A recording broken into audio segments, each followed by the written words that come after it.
오늘 위정편 6장 두 번째 시간인데요. 6장 내용이 뭐냐면 이제 맹무백이 공자한테 효를 물었을 때 공자가 이제 부모는 오직 그 자식의 병을 걱정한다 라는 내용이었습니다. 그러면서 이제 이 효가 중국의 종법 사회를 유지하는 근간이 됐다는 거 앞쪽에서 이야기를 했었고요. 오늘 두 번째 시간 118페이지 들어가겠습니다. 역사를 살펴보면 늘 하나의 인과법칙이 있음을 알 수 있습니다. 예를 들어 만주족이 세운 청나라는 고아와 과부가 300만 명을 이끌고 중국에 들어와 사억을 통치하고 마침내 끝났는데 역시 고아와 과부가 보따리를 싸들고 산회관 밖으로 돌아갔습니다. 이게 이제 들어올 때는 순치제하고 그 모친이 들어왔을 때고요. 이제 청나라가 망할 때는 이제 마지막 황제 부의죠. 부의하고 자이태후가 그렇게 밖으로 물러났습니다. 어떤 역사든 어떻게 시작했느냐가 곧 어떻게 끝날 것인가를 말해주고 역사는 틀에 박힌 듯 되풀이되고 있습니다. 칼로 흥한 자, 칼로 망한다고 이야기를 하죠. 동서고금의 역사가 거의 완전히 왕복순환의 인과법칙에 따라 변천하고 있습니다. 만주족의 고아와 과부가 산회관으로 들어온 후 3대째인 순치 황제는 젊어서 죽었습니다. 이것은 청나라 역사상 큰 의혹 사건으로서 일설에는 순치 황제가 죽지 않고 출가했다고 하는데 아직도 풀리지 않은 청대의 몇 가지 수수께끼 중에 하나입니다. 그 뒤를 이어 강희가 8살의 어린아이로 황제가 되어 14살에 이르러서야 정식으로 친정을 시작하였습니다. 솔직히 말해서 그 당시 평범한 무리가 방대한 4억 인구의 나라를 통치하려고 했으니 별 방법이 없었을 테지만 이 14살의 어린 황제는 대단한 인물이었습니다. 얼굴에 몇 개의 곰보 자국이 있어 강곰보라 불리었던 강희 황제는 14살부터 수십 년간 중국을 통치하여 만주족의 천하는 그의 손에서 안정되었습니다. 14살 때 친정을 시작해가지고 69세에 죽기까지 61년 동안 황제 자리에 있었습니다. 당시 중국의 지식인 중에는 청을 반대하고 명의 복고를 주장한 사람들이 아주 많았습니다. 고연무, 이이곡, 왕선산, 부청주 등과 같은 사람들은 투항하지 않고 특히 사상이나 학술 분야에서 반청본명의 활동을 했는데 정말 대단했습니다. 그 결과는 어떻게 되었을까요? 강곰보는 중국의 효자를 이용해 허울 좋게 유혹함으로써 반청종자가 200년이 지나서야 싹이 터도록 공작했습니다. 만주족이 산회관으로 들어오는 데는 세 권의 필독서가 있었는데 그 세 권은 무엇이었을까요? 만주족은 병법과 권모술수를 삼국연의에서 배웠습니다. 삼국지가 아닙니다. 삼국연의는 이제 명나라 때 나관중이 쓴 소설이죠. 우리가 흔히 알고 있는 삼국지, 그 소설입니다. 그리고 뒤에 나오는 삼국지는 정사죠. 진나라 때 진수라는 사람이 쓴 삼국지는 정식 역사서입니다. 이 삼국지에 인연해서 이제 나관중이 삼국연의를 쓰게 됐다는 거죠. 소설을. 당시 왕공 대신은 모두 다 삼국연의를 읽었습니다. 두 번째 책은 공개적으로 읽지 않고 엄밀히 읽었는데 바로 노자입니다. 당시 강희는 특이한 판본의 노자책을 하나 가지고 있었는데 지금은 세상에 공개되었고 주해면에서도 별로 특별한 점은 없지만 당시에 청나라 관료들은 누구나 노자를 숙독하고 정치 철학을 연구해야 했습니다. 또 다른 책 한 권은 효경이었습니다. 그렇지만 그들은 겉으로는 여전히 공자를 떠받들었습니다. 이것은 한대의 문제와 경제 양대에 걸친 영명한 정치를 일컫는 문경의 치와 비교해 볼 수 있습니다. 역사학자들은 문경의 치의 정치 설계를 내용황로, 외시유술, 즉 안으로는 도가학술을 이용하고 밖으로는 육아학술을 표방한다는 8글자로 설명합니다. 이렇게 해서 강희는 효도를 제창하고 성유라는 뒤에는 성유보훈 또는 성유광훈이라 불렸던 어록을 지어 지방정치의 기청조직에 보급하여 선전했습니다. 성유라고 하면은 이제 성은 이제 성상, 즉 임금을 이야기하겠죠. 그리고 유자는 뭐 깨우칠 유자인데 보통 뭐 훈계하는 말로 특히 후성유라고 하면은 임금이 직접 쓴 포고문, 알리는 내용물, 치규라고 하겠죠. 그런 포고문이었습니다. 포고문의 형식입니다. 당시 지방정치에는 어떤 조직이 있었을까요? 바로 종법사회의 사당이 있고 사당에는 족장, 향장이 있었는데 모두 나이가 많고 덕행이 있었으며 학문이 훌륭해서 그 지방에서 신망 있는 사람들이었습니다. 매월 초하루와 보름에는 반드시 친족들을 사당에 모아놓고 성유를 설명했는데 이 어록은 빠른 사람됨을 조목조목 적은 것이었는데 그 속에 육아의 사상이 담겨 있었으며 무엇보다도 효도를 제창했습니다. 더 깊이 분석해보면 강희는 효의 정신을 깊이 이해하고 이를 통치에 역운용했습니다. 이 점을 알아야 합니다. 즉 강희 황제는 교묘하게 젊은이마다 부모 말을 잘 듣도록 훈련시켜 놓았는데 어느 늙은 부모가 자기 자식이 죽음을 무릅쓰고 반역하기를 바라겠습니까? 그러므로 강희가 효의 정신을 역운용한 수법은 대단히 뛰어났습니다. 이것이 그 한 가지였습니다. 즉 효의 정신을 역으로 정치에 이용했다는 이야기겠죠. 또 한 가지로 당시 섬서지방에 있던 이이옥은 고현무와 마찬가지로 청나라 정부에 투항하지 않았던 지식인으로 관중, 즉 지금의 섬서지방입니다. 지금 서안이 있는 그 섬서지방이죠. 지방에서 학문을 가르쳤습니다. 그래서 뒷날 고현무 같은 사람들이 늘 섬서로 달려가 반청복명의 지하조직을 조직했던 것입니다. 강희는 이이곡을 벼슬자리에 부르더라도 당연히 그가 사양하리란 것을 너무나 잘 알고 있었습니다. 뒷날 강희는 오대산에 가면서 섬서지방을 순시할 때 섬서의 동무에게 명령하여 이이곡 선생은 당대의 대선비이며 당대의 성인이니 강희가 꼭 친히 찾아뵙겠다 하더라고 전하도록 했습니다. 이이곡도 당연히 이것은 강희가 마지막 수를 두는 것임을 알았기 때문에 병을 핑계대고 의가 행차를 맞을 수 없다고 말했습니다. 그러나 강희가 이이곡이 학문을 가르치는 곳 근처까지 올 줄이야 어찌 알았겠습니까? 심지어 강희가 이이곡의 집에 병문안을 오겠다고까지 하자 이이곡은 진퇴양난의 궁지에 몰렸습니다.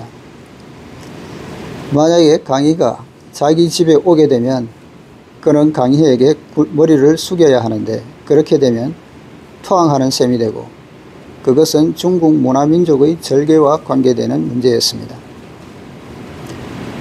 그래서 이이곡은 병으로 침대에 누워 일어날 수 없을 정도라고 핑계를 댈 수밖에 없었습니다. 그러나 강희는 이이곡의 집 근처에까지 이르렀고 섬서의 동무 이하 많은 관리들도 황제의 뒤를 따라 이익옥의 병문안을 갈 준비를 하고 있었습니다. 강희가 먼저 사실을 알아보니 이익옥은 정말로 병이 났다면서 대신에 자기 아들을 보내 황제를 뵙고 말씀드리게 할 수밖에 없다고 했습니다. 강희는 매우 현명했습니다. 그는 한사코 이익옥의 집에 가려고 하지는 않았습니다. 그가 만일 이익옥의 집에 굳이 갔더라면 이익옥은 황제를 한바탕 꾸짖었을 것이고, 그렇게 되면 황제는 이익옥을 죽이지 않으면 안 되었을 것입니다. 이익옥을 죽이면 민족적 반감을 불러일으킬 것이고, 죽이지 않으면 황제의 존엄을 잃게 되어 이러지도 저러지도 못하게 될 터이므로 강희는 가지 않기로 했던 것입니다. 강희는 아버지 대신 황제를 뵈러 온 이익옥의 아들을 위로하면서 자기의 뜻을 아버지에게 잘 전해주라고 하고는 지방관들에게도 이익옥을 잘 보살펴 주라고 당부했습니다. 그리고 강희는 관료들에게 말하기를 자기는 황제의 몸이라 북경으로 돌아가 조정의 일을 처리해야 하지만 지방관들은 아침 저녁으로 이익옥에게 배울 수 있으니 정말 복이 많다고 했습니다. 강희의 그런 운용은 바로 중국 문화의 좋은 일면을 자신의 권모술수에 활용한 것입니다. 그러나 후세인들은 그런 죄과를 강희의 권모술수로 돌리지 않고 오히려 공명의 탓으로 돌려 결국 공가점이 타도 대상이 되고 공자가 욕을 먹게 되었는데, 이는 너무나 억울하고 통탄할 일이라 하겠습니다. 사실대로 말하면 효도 정신은 절대로 옳은 것입니다. 그 이유는 너무나 많지만 지금은 논어를 강의하고 있는 중이라 본 주제 이외에는 너무 많이 말할 수 없으므로 여기까지만 언급하겠지만, 효도 정신이 천하를 다스릴 수 있으면 이해할 수 있을 것입니다. 부모에 대한 개인의 효도로부터 천하 사람들을 사랑하는 데까지 확장시켜 나가는 것이 바로 효도 정신입니다. 그 정신의 더욱 깊은 점은 효경을 읽어보면 이해할 수 있습니다. 다시 이어집니다. 자유문효, 자왈, 자유가 효에 대하여 묻자 공자께서 말씀하셨다. 금지효자, 지금의 오늘날에 효라고 하는 것은 시위능량, 곧 능히 양하는 것, 양할 수 있음을 이릅니다. 여기서 양이라는 것은 이제 의식주를 해결하는 것. 단순히 의식주만을 해결해 드리고 그렇게 봉양하는 것을 이야기를 합니다. 주희의 노는 집주에서는 이게 음식 공봉이라고 했는데, 음식으로 공양해서 봉양하는 것을 양이라고 했습니다. 그래서 단순히 의식주를 해결해 드리는 것, 오늘날의 효가 그렇다는 겁니다. 지어견마, 개견자의 말맞자죠. 개나 말에 이르렀어도 개능유양 모두 능히 양함이 있을 수 있다, 기를 수 있다는 거죠. 그러니까 개나 말이더라도 그렇게 기르는 것은 가능하다는 이야기입니다. 불경 하이별호, 공경하지 않는다면 무엇으로서 구별하겠는가? 그 공경하는 마음이 없다면은 무슨 구별이 있겠는가? 그 동물을 기르는 거하고 부모님을 봉양하는 거하고 무슨 구별이 있겠는가라는 말입니다. 자유는 공자의 제자로 성은 은이며 이름도 은입니다. 자유는 그의 자로서 공자보다 45세 어렸습니다. 자유가 효에 대해서 묻자 공자는 아주 분명하게 풀이해주고 있습니다. 요즘 사람들은 효도를 이해하지 못하고 부모를 부양하기만 하면, 즉 의식주만 해결해드리면 그것을 효도라고 생각한다. 마치 오늘날의 젊은이들이 매월 50달러나 100달러를 부모에게 붙여드리고는 그것을 효라고 생각하는 것과 같습니다. 많은 젊은이들은 그나마 이 50달러조차도 붙여드리지 않는데 간혹 붙여드리면 늙은 부부는 집에서 눈물 흘리는 눈이 눈물 흘리는 눈 바라보고 애 끓는 사람이 애 끓는 사람 대하네 라는 말처럼 외롭디 외롭게 지내다가도 이 50달러를 보고서는 마냥 기뻐합니다.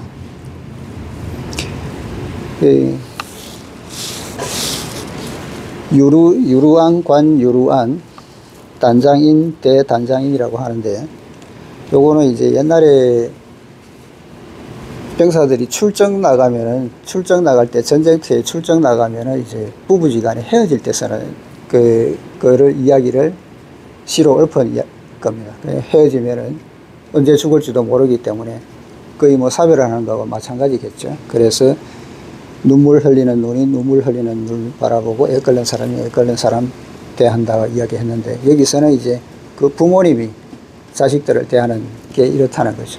자식들을 출가시키고 나니까 이제 집에는 부모님밖에 없는데 그 자식들도 자주 볼 수 있는 것도 아니고 가끔 이렇게 용돈이나 보내주고 하면은 그렇게 슬게 운다는 이야기를 하는 겁니다. 그래서 두 분이 외롭게 서로 동병상련으로 대하고 있다는 이야기겠죠. 이처럼 요즘 사람들은 그저 부모의 의식주나 해결해 드리면 그것을 효도인 양 생각합니다. 그러나 집에서 기르는 개와 말에게도 의식주는 해결해 줄 수 있습니다. 개 한 마리나 말 한 필도 집에서 기르며 배불리 먹여주고, 어떤 사람은 돼지 간까지 사서 개에게 먹이는데, 이런 모양으로 부모를 부양만 하고 정작 사랑하는 마음이 없다면 진정한 효도가 아닌 것입니다. 효도는 형식이 아니며 개나 말을 기르는 것과는 다릅니다.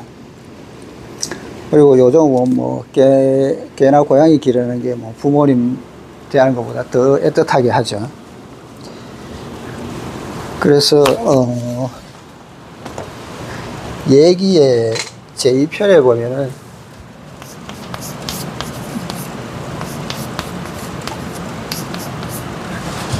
효에는 세 가지가 있다고 했습니다. 세 가지라면 세 가지 급이라고 해야 되나요? 단계라고 해야 되나요? 그런 게 있는데, 세 가지가 있는데,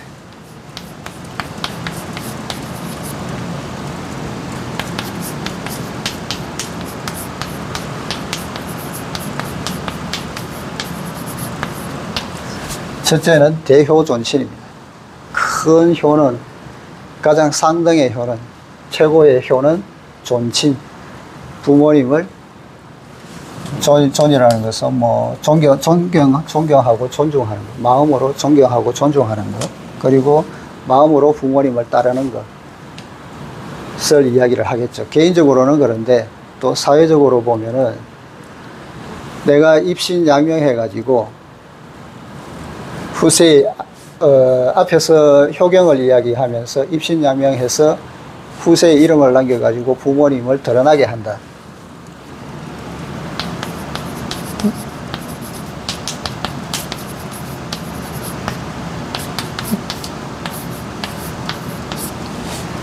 부모님을 드러나게 한다고 이야기를 했습니다. 그게 효의 끝이라고 이야기를 했었는데, 여기도 마찬가지로 존친이라고 하면은 부모님이 존경받게 해드린다는 이야기입니다. 그래서 개인적으로는 내가 부모님을 마음 깊이 존중하고 따르고 하지만, 사회적으로는 또 사회에서 부모님이 존경받을 수 있도록, 존중받을 수 있도록 한다는 이야기겠죠. 그 방법이 뭐냐? 내가 입신양명하고 사회에 공헌함으로써, 그럼으로써 부모의 얼굴을 드러낸다는 겁니다. 뭐 가볍게 예를 들자고 그러면은, 조선시대 율곡 이이는 후세의 이름을 떨쳤죠. 지금도 뭐 이이라고 하면은 학자로서 이름을 떨치고 있는데, 그 엄마의 신사임당은 요즘도 한국의 전통적인 어머니상으로서 한다고 그러면 무조건 신사임당부터 떠올리고 있지 않습니까? 그런 식으로 현 부모님을 드러내게 한다. 사회적으로 존중받고 칭찬받게 한다는 이야기입니다. 그것이 대효고,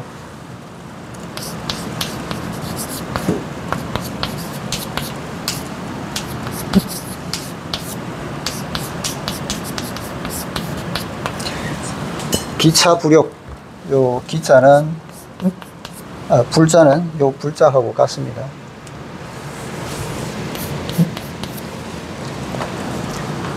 그 다음이 이렇게 하는 그 다음이 불욕, 부모님을 욕되게 하지 않는 겁니다.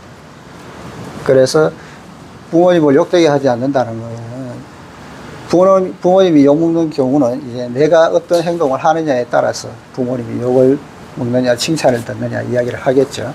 그래서 내 행동 하나하나가 부모에게 영향을 미칠 수 있기 때문에 내 행동을 똑바로 함으로써 부모님이 욕을 먹지 않게 한다. 욕되지 않게 한다는 이야기입니다. 사회적으로도. 우리 보통 내가 행동을 잘못하면은 그런 욕을 많이 하지 않습니까? 너가 엄마 아버지는 너를 이렇게 가르쳤느냐 아니면 뭐 부모도 없느냐 이런 식으로 욕을 많이 하지 않습니까? 그게 다 욕 먹이는 일이라는 거죠. 그래서 욕을 먹지 않게 해드리는 거. 그게 그 다음이고.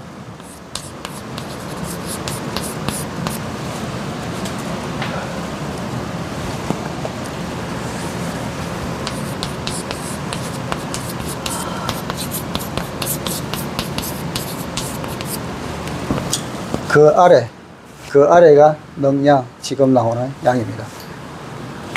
그렇게 하고 그 아래가 능양인데 여기서는 이제 양이라고 하면은 체저로 단지 의식주, 부모님의 의식주를 해결해 주는 것.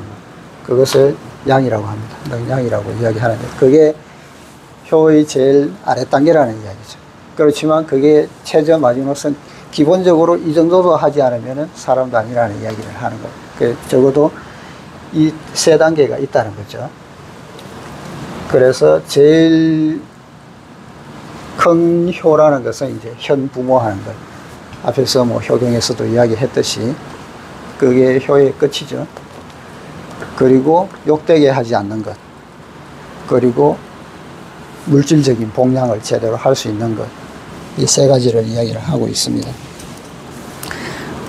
그래서 개나 말이라도 이 능양은 가능하다는 이야기죠.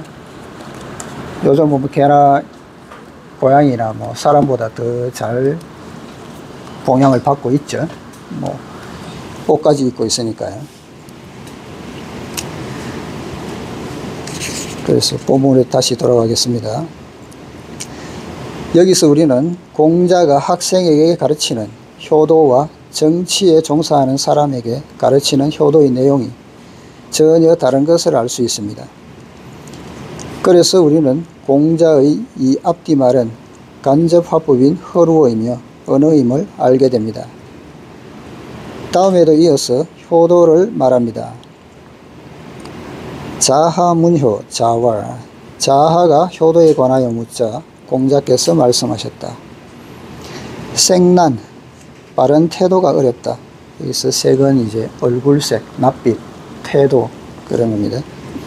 올바른 태도를 갖추기 어렵다는 이야기입니다. 유사, 제자, 복기로. 유사, 일이 있을 때는 여기서 제자는 이제 아랫사람 내지는 자제들, 자식들을 이야기를 합니다. 일이 있을 때는 제자, 복기로. 자식들이 그 노자는 수고로울 노자인데요. 그 수고로움을 복 맞는다, 한다는 이야기입니다. 그 수고로움을 맞고 유주사, 선생찬. 여기서 먹을 식자가 이제 사로 읽었는데요. 명사로서 밥입니다. 그래서 주사, 술이나 밥이 있으면은 선생찬. 이 선생은 이제 너는 집주에서는 이제 부형, 그러니까 아버지, 형을 이야기한다고 했는데요. 어른들을 이야기를 합니다. 선생, 먼저 태어난 사람이죠. 그래서 나보다 어른을 이야기를 하는 거죠. 그래서 선생찬, 찬은 반찬 찬자인데요. 여기서는 동사로 음식을 차린다는 뜻이 있습니다. 그래서 술이나 밥이 있을 때는 선생찬, 선생에게 이제 먼저 차려드린다는 거죠. 나보다 어른들에게 먼저 차려드린다는 겁니다. 정시 입이 효호. 일찍이 이것으로서 효라 하겠는가? 이렇게 하면은 효이겠는가라는 것을 묻는 겁니다. 자하가 와서 효에 대해 물으니 공자는 생난이라고 말했습니다. 무엇을 생난이라고 할까요? 이것은 태도 문제인데 위에서 공경하지 않는다면 어찌 효라고 하겠느냐라고 말한 것은 바른 태도가 매우 어렵다는 것입니다. 유사 제자 복귀로, 즉 일이 있을 때 그 자제들이 수고를 맡는다는 것은 가령 부모님이 비로 마당을 썰고 계신 것을 보면 자녀들이 그 비를 달라고 해서 쓴다는 것입니다. 유주사 선생찬에서 선생은 오늘날에는 일반적인 호칭이지만 고대에는 나이 많은 세대를 존칭하는 말이었습니다. 예전에는 일단 선생 자체가 먼저 태어난 사람이죠. 먼저 태어나면은 당연히 그만큼 경험이 많을 것이고 그 경험을 통해서 얻은 지식도 많을 것이고 그렇기 때문에 아는 것도 더 많겠죠. 경험도 많고. 그래서 요즘은 선생님이라고 그러지 않습니까? 가르쳐주는 사람. 예전에는 이렇게 경험이 많은 사람들이 모르는 사람들을 알려주고 후세에 알려주고 했으니까 그게 바로 선생님이죠. 근데 요즘은 누구나 일반적인 호칭으로 어느 선생님, 어느 선생님 하는 호칭도 있습니다만 선생님이라고 부를 때는 이 선생님입니다. 맛있는 음식이 있으면 부모님이나 어른들이 먼저 드시도록 가져다 드린다는 것입니다.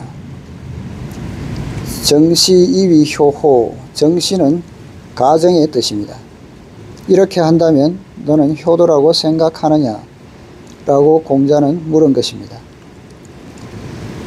어른들을 위해 일을 하고 어른들에게 좋은 음식을 드시게 하는 것만으로서 효도를 다 했다고 할 수 없다는 것입니다. 왜 그럴까요? 생난, 곧 바른 태도가 아주 중요하기 때문입니다. 가령 우리가 퇴근해서 집에 돌아와 무척 피곤할 때 아버지가 침상에 누워 계시면서 차 한 잔 갖다 달라고 분부했을 때 자식된 우리가 차를 들고 가서 못마땅한 얼굴로 찻잔을 탁자 위에 휙 밀어놓고는 살살한 어쩌로 드세요 했다 합시다. 자식의 이런 태도를 보는 부모의 심정은 죽는 것만큼이나 괴로울 것입니다. 절대 이래서는 안 됩니다. 효도는 첫째로 공경함이 있어야 합니다. 이것은 속마음에 속합니다. 그 다음으로는 외형적인 문제, 즉 바른 태도가 중요합니다. 왜 효도에 관한 이 말을 여기에 넣어 놓았을 거야? 이 가르침에는 군도와 신도가 포함되어 있습니다. 하나는 상급자로서 사람을 거느리는 지도자이고 하나는 부하로서 남과 어울려 협력해야 하는 사람입니다. 그러므로 우리는 위정에 있어서도 역시 생난이 중요하며 공경하는 마음이 있어야 한다고 말할 수 있습니다. 부하를 올바른 태도로 사랑하기는 매우 어렵습니다. 역사상 유명한 제왕인 당태종은 타고난 풍모가 아주 위험스러웠는데 어느 날 위증에게 왜 대신들이 내 앞에서는 말을 하지 않느냐고 물었습니다. 위증은 오직 위증만이 황제에게 이렇게 감히 말할 수 있었습니다. 폐하 자신은 모르지만 폐하께서는 매우 위험이 있으셔서 대신들이 폐하 앞에서는 심리적으로 두려움을 느껴 말을 할 수가 없습니다. 이 말을 들은 당태종은 곧바로 거울 쪽으로 가서 거울을 마주보고 웃는 표정을 연습했습니다. 그리고 사람만 보면 웃음을 지어 보여 자신의 표정과 태도를 서서히 부드럽게 변화시켰습니다. 이처럼 위정에도 역시 태도가 중요하고 어렵습니다. 많은 사람들이 공공기관, 특히 우체국이나 은행 같은 곳에 갔을 때 직원들의 딱딱한 얼굴 표정을 보고 불쾌감을 느낍니다. 예를 들어 우체국에 가서 우표를 살 때 우체국 창구 여직원이 바쁘고 지친 모습으로 마치 빚쟁이들한테 빚을 조금씩 갚는 듯한 태도로 우표를 내주는 일이 있는데 이것은 정말 불쾌한 일입니다. 그렇지만 그 여직원 입장을 생각하면 안 됐다는 생각이 됩니다. 하루 종일 앉아 있는 데다 어떤 사람들은 귀찮게 자꾸 말을 시키기도 할 것입니다. 이처럼 남을 지도하는 사람이나 부하가 된 사람이나 모두 바른 태도를 가지기가 쉽지 않습니다. 마음으로는 더욱 어려워서 진정으로 사람을 사랑하고 공경하는 마음을 가지기란 쉽지 않습니다. 그래서 효도에 관한 이 두 마디의 말을 미정편 속에 넣은 것입니다. 다시 말해 이것은 정치에 종사하는 사람이 지녀야 할 수양과 태도로서 사람에게 필요한 진정한 학문인 것입니다. 말로는 부하를 제일 소중히 여긴다고 하면서 입만 열면 부하를 꾸짖고 부하에게 화풀이를 한다면 화풀이 한 다음에 아무리 잘해주어도 소용이 없습니다. 그래서 마음하고 행동이 같아야 된다는 이야기겠죠. 마음으로 존중을 한다면 행동으로도 당연히 존중을 표할 수 있어야 한다는 이야기입니다. 이어서 공자가 안회에 대해서 한 말이 나오는데 위의 자유와 자하의 효도에 대한 물음과 함께 앞뒤로 위정편에 넣은 것은 신도와 군도의 도리를 말하고자 함입니다. 다음의 단락은 질문이 없이 공자가 단독으로 말한 것을 기술해 놓은 것입니다. 자왈 공자께서 말씀하셨다. 오여회 은종일 내가 회와 더불어 회는 안회겠죠. 안회와 더불어 종일 이야기하며 불의여우 어기지 않는 것이 어리석은 사람과 같다. 퇴이성 기사 퇴 물러날 퇴자죠. 물러나서 성은 살필 성자입니다. 기사 사사로움 사생활 그래서 홀로 있을 때의 생활을 이야기하겠죠. 사는 홀로 있을 때의 행동, 생활, 태도의 이야기를 하는 겁니다. 사생활이겠죠. 그 사생활을 살피고 역족이발, 역 또한 족이 충분히 발한다, 나타낸다, 표현한다, 발휘한다 라는 뜻입니다. 즉 선생님의 가르침을 발휘한 행동으로 나타낸다는 이야기겠죠. 회야 부루 회는 어리석지 않다. 공자가 가장 아꼈던 학생이 바로 안회였는데 그는 안연이라고도 불립니다. 안회는 도덕에서나 학문에서나 공문 가운데 첫 손가락에 꼽히는 인물로서 공자는 늘 안회 이야기를 했습니다. 말이 나왔으니 우스갯소리를 하나 하겠습니다. 나는 자주 젊은 학생들이야 글을 쓰고 싶어도 쓸 것이 없지만 세계적으로 유명한 성인들은 지금까지 단 한 글자도 글을 쓰지 않았다. 그들의 사상과 학설은 모두 제자들이 쓴 것이다 라는 말을 합니다. 석가모니나 예수 같은 분은 자기 스스로 글을 써서 남기지 않았고 모두 그 제자들이 썼습니다. 그러나 중국의 두 성인은 참 딱한데 그 중에서도 특히 딱한 분은 공자로서 학생들은 글을 별로 쓰지 않고 오히려 선생이 써서 학생들에게 바쳤습니다. 노자도 참 딱했습니다. 한 학생도 그의 가르침을 써놓지 않아서 노자 자신이 오천자의 도덕경을 써놓았습니다. 이것이 우리 성인과 외국 성인의 다른 점입니다. 오늘날 우리가 안회를 알 수 있는 까닭은 공자가 그의 저작 속에서 자신이 아끼는 제자를 자주 언급해 놓았기 때문입니다. 이 단락에서도 공자는 안회를 언급하고 있습니다. 공자는 말했습니다. 나는 안회와 하루 종일 이야기를 해도 안회가 내 뜻에 반대한 적이 한 번도 없었으니 그는 아주 어리석어 보인다. 그러나 그는 나를 떠나 혼자 있을 때에도 스스로 자신의 사람됨을 늘 검토할 줄 알아 결과적으로는 나의 뜻을 잘 이해하고 있을 뿐만 아니라 한 걸음 나아가 나의 뜻을 발휘하고 있으니 이것으로 보아 안회는 결코 어리석지 않다. 문제는 이러한 말을 왜 여기다 넣어 놓았느냐 하는 것입니다. 바로 앞 두 단락의 효에 대한 질문에서 공자는 첫째는 공경하는 마음, 둘째는 태도의 어려움을 말하고 있는데 이것은 모두 신도, 군도와 관계가 있습니다. 여기에서는 이제 안회의 태도로 신도를 말하고 있습니다. 일반적으로 아랫사람은 윗사람이 하는 말에 모두 예 하고 받아들이고 복종합니다. 그러나 받아들여 복종만 하는 것이 어떤 때는 도리어 문제가 있을 수 있으므로 반드시 옳은 것은 아닙니다. 받아들이고 복종하는 수양도 있어야 하지만 또 물러가 그 자신을 살펴보고 한 걸음 나아가 그 말대로 뜻을 발휘하여 확충할 수 있어야 비로소 사업을 할 수 있는 좋은 간부나 위정을 할 수 있는 인재라 하겠습니다. 그래서 아내의 개인적 수양 내용을 위정편의 한 단락으로 넣어 놓은 것입니다.